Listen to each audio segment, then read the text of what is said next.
Hey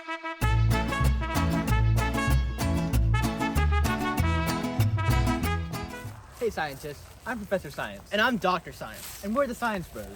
Normally on our show, we explore the wilderness and learn new things about it. But today we're talking about biomechanics. Hey Professor Science, can you explain for the folks at home what biomechanics is? Biomechanics is the study of mechanical law relating to the movement of a living organism. But to learn more about it, let's find someone to talk to. Do you guys see anyone around? Hey, what about them? Oh shoot, it's wild boxers. Let's go talk to them. Okay. Hey, do you guys want to learn about the biomechanics of boxing? No man. Yeah, man. I don't want to. Let's get started. First, let's talk about Newton's three laws of motion. Newton's first law states that an object at rest will stay at rest unless acted upon by a net outside force. We can see this in an action as a stationary boxer moves after getting hit by the other boxer's punch. Newton's second law states that force is the product of the mass of an object and the acceleration of the object. So when a boxer punches, the force of the punch is equal to the product of the mass of the punch and the acceleration of the punch. This force is exerted on the other boxer, which brings us to Newton's third law. Newton's third law states that every force has an equal and opposite force. We can see this when one boxer punches another. The second boxer gets moved by the force, but the first boxer gets hurt by the force exerted back on him by the second boxer. Next, we'll talk about how gravity, mass and weight, center of mass, and the center of gravity plays a role.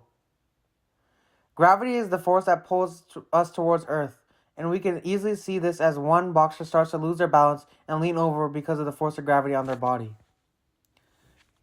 This force of gravity on an object, also known as weight, is directly related to the object's mass. So the more massive an object is, the more gravity pulls on it. So if both boxers were to fall, the one with the greater mass and weight would have a greater gravitational force acting on him or her. Since boxers don't want to constantly tip over, they have to control their center of mass and center of gravity. An object's center of mass is the point where all its mass is concentrated. And an object's center of gravity is the point where gravity acts on an object. While they are distinct terms, they are often used interchangeably, since on the Earth's surface, the effect of gravity is practically the same on all parts of our body. So for the boxers, their center of mass is the same as their center of gravity.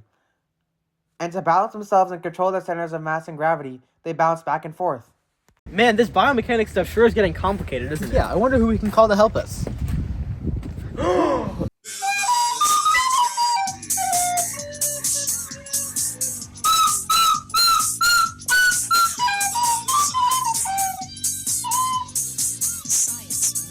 So, Mr. Science Guy, how have you been?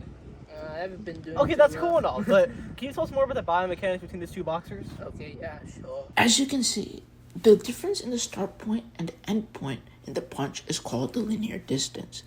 Linear displacement is like the straight distance, not including from when the boxer goes from side to side or top to bottom.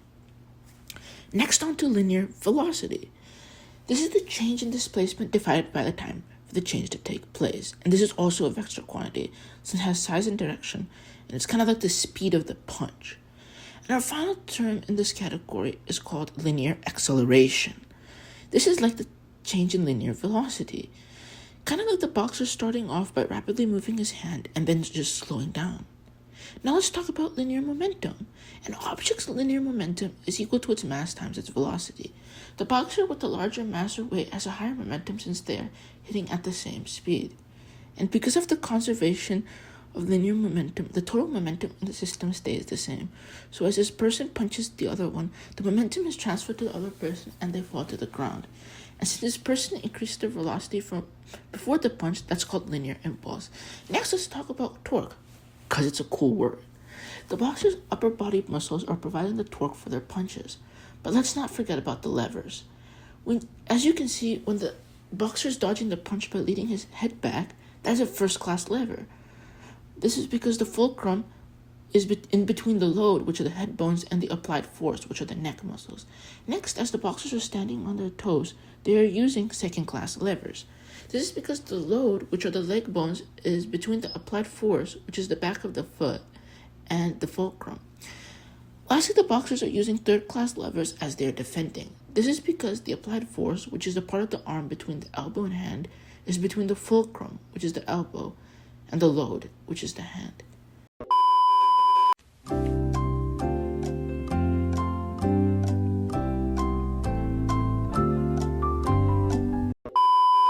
Thanks for your help, Mr. Science Guy. You can just call me Science. That's no fun though. Anyway, our budget's up, so we can't afford you any longer. So yeah, bye. That was some really cool biomechanics stuff we learned today. What was your favorite part? Mine too. Well, we hope you guys learned something new today. Bye. Bye-bye. Oh,